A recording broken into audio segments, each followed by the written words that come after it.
আলো, আমি যতক্ষণ না ফিরবো দয়া করে আমার মেয়েকে আগলে রাখবে।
কিরে, কেমন আছে? আমি জানি না সৌরভবাবু কোথায়, উনি আসেননি। তোর ওর কথা বাদ দে, আমি জানি না কোথায় চলে গেল, ফোনটাও ধরছে না। ডাক্তারবাবু, ডাক্তারবাবু আমার মেয়েটা কেমন আছে? দেখুন কন্ডিশন তো এখনো স্টেবল না, কিন্তু আমরা তো চেষ্টা করছি। আমরা তো দেখুন ডাক্তারবাবু, আপনি ট্রিটমেন্ট করুন, কিচ্ছু চিন্তা করবেন না, টাকা পয়সা যা লাগবে আমরা রাজি আছি। আমি ব্যাপারটা বুঝতে পারছি, কিন্তু দেখুন পেশেন্ট তো এখনো করে রেসপন্সিভ নয়, ফিভারটা এখনো কন্ট্রোল হয়নি। আমরা কিছু ব্লাড ইনভেস্টিগেশন করতে পাঠিয়েছি, রিপোর্টগুলো আসুক, সেই দেখে আমরা একটা। না, আমি এসব কিছু শুনতে চাই না। আমি শুধু জানি যে আমার ইচ্ছেকে বাঁচতে হবে, আপনাকে আমার ইচ্ছেকে বাঁচাতে হবে। বাঁচবে, ইচ্ছে বাঁচবে, বাঁচবে। আলো আলো, তুই একটু শান্ত হ না প্লিজ। আপনি জানেন ইচ্ছের অসুখটার সঙ্গে আমরা সকলে লড়াই করছি। ওর 1 মাস বাঁচার কথা ছিল, আমরা কেউ হাল ছাড়িনি। ও বাঁচবে, ইচ্ছে বাঁচবে, আর আপনি এরকম কথা বলছেন। শোন না, তুই চুপ কর না, পাগলামি কেন করছিস? উনি তো চেষ্টা করছেন। চেষ্টা করলে শুধু হবে না, ইচ্ছেকে বাঁচতে হবে। ইচ্ছের বাবা সব দায়িত্ব আমাকে দিয়ে গেছে, আমি ওর কিচ্ছু হতে দিতে পারি না, কিচ্ছু না। প্লিজ প্লিজ আপনি ওনাকে একটু বসান। আমি বুঝতে পারছি মায়ের যন্ত্রণা, তো আমিও বুঝি। আমরা চেষ্টা করছি, আমাদের উপর ভরসা রাখুন প্লিজ। আপনি একটু সামলান। এই তুই বস, একটু শান্ত হতো, চুপ করে বস। দেখ আলো, তোদের দুজনকে আগে শান্ত হতে হবে। যে কেউ তোদের এক্সাইটেড করতে চাইলে তোরা হতে পারিস না। তোর আর সৌরভের ওপর ইচ্ছের দায়িত্ব আলো, অন্যদের ওপর সেটা নয়। তারা যা কিছু বলতে পারে, যা ইচ্ছে করতে পারে, কিন্তু তোরা পারিস না। একজন রেগে মেগে চলে গেল কোথায়, আর একজন এখানে বসে পাগলামি করছে। আমি বুঝতে পারিনি দাদা, সত্যি বুঝতে পারিনি ইচ্ছে ভেতরে ভেতরে এতটা কষ্ট পাচ্ছে। তোরা যদি এতই কনসার্ন হতিস ইচ্ছেকে নিয়ে, তাহলে এত বড় ঘটনা ওর সামনে ঘটতে দিলি কেন? সাহস করে বলতে পারলি না যে কিচ্ছু পরোয়া করিস না, তুই এই বিয়েটা করবি?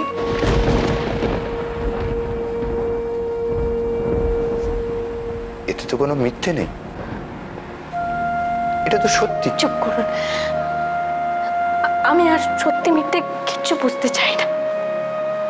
আমার মেয়েটা বেঁচে গেলে আমি বাঁচব।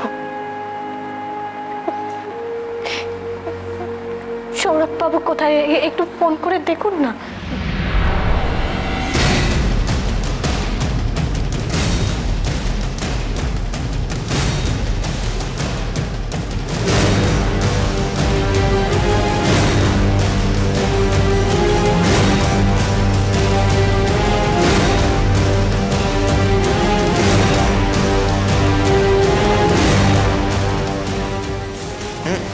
সরি।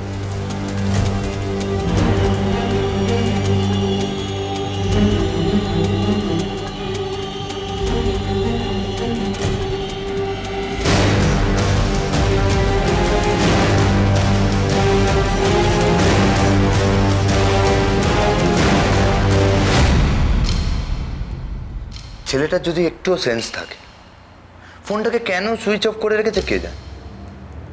এখন পাচ্ছি না ফোনে, কি করবো বলতো? ইডিয়েট একটা।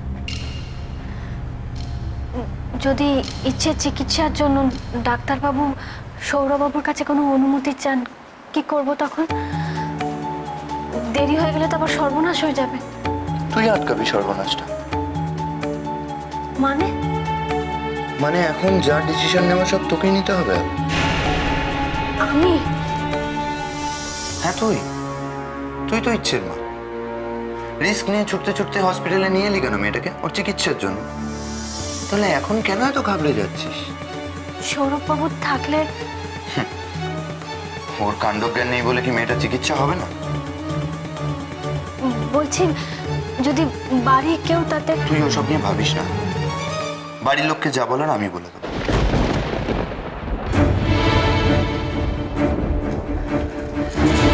কি ব্যাপার মেজ ঠাকুরপো? বাইরে আমরা সবাই চিন্তায় পাগল হয়ে যাচ্ছি। ইচ্ছে কেমন আছে সেই খবরটা অন্তত বাইরে গিয়ে দেবে তো। দুজনের বেশি এখানে কাউকে ঢুকতে দিচ্ছে না। কি হচ্ছে না হচ্ছে সেটা। এক মিনিট পরে বৌদি, কেমন আছে আমরাও এখনো ঠিক মতো জানি। ইচ্ছের চেক আপ চলছে, ডক্টর আমাদের এখানে ওয়েট করতে বলেছে। আর এটা ইমার্জেন্সি তো, তাই গলাটা একটু নামিয়ে কথা বললেই ভালো হয়।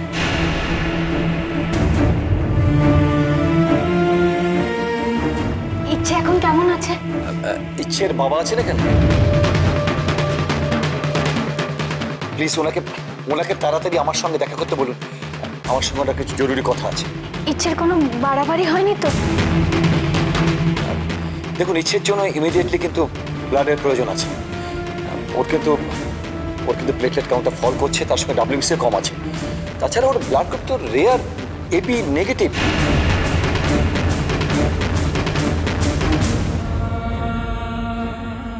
বাই দ্য ওয়ে, আপনাদের কিন্তু একটা রিস্ক বন্ডে সই করতে হবে। ইচ্ছের বাবা এখানে নেই? না মানে। আচ্ছা ঠিক আছে, আপনি তো ওর মা, আপনি সই করলে চলবে। না ডাক্তারবাবু, এখানে ইচ্ছের বাড়ির সকলে, ওর বড়রা সবাই এখানে রয়েছে।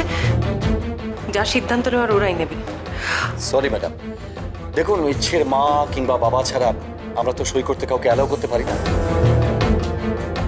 তাছাড়া দেখুন, পেশেন্ট একটা সিরিয়াস কন্ডিশন, লিউকোমিয়া, আমরা কোনো রিস্ক নিতে পারছি না। সরি। কিন্তু ডাক্তারবাবু, দেখুন আপনি প্লিজ দয়া করে সইটা করে যাবেন। যদি সই না করেন আমরা কোনো দায়িত্ব নিতে পারবো না। আমরা কিন্তু তাহলে পেশেন্টকে ইমিডিয়েট রিলিজ করে দেবো। আপনারা অন্য কোথাও শিফট করুন।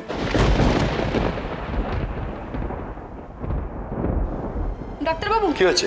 তাড়াতাড়ি চলুন। কি হয়েছে? বাচ্চাটার কন্ডিশন একদম ভালো না। কেন? প্রচন্ড শ্বাসকষ্ট হচ্ছে। বাচ্চাটাকে ইমিডিয়েট কিন্তু ব্লাড দিতে হবে। আপনাদের সবার ব্লাড স্যাম্পল আমরা নেব, যার গ্রুপটা মিলে যাবে তারই সিস্টার আপনি অ্যারেঞ্জ করুন, ইমিডিয়েট অ্যারেঞ্জ করুন।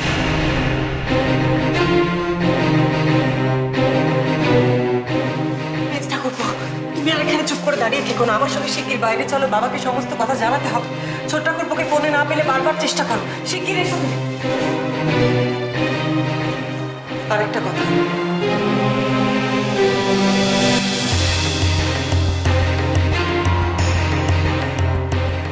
বাবা এখানে আছেন, ওনার অনুমতি না নিয়ে যেন কেউ কোনো কাগজে সই না করে।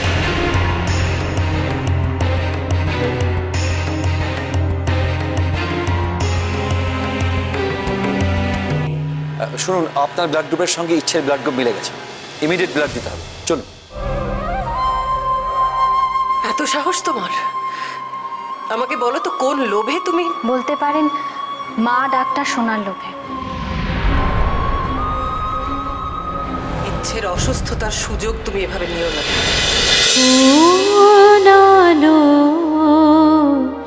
লাগলো চোখে।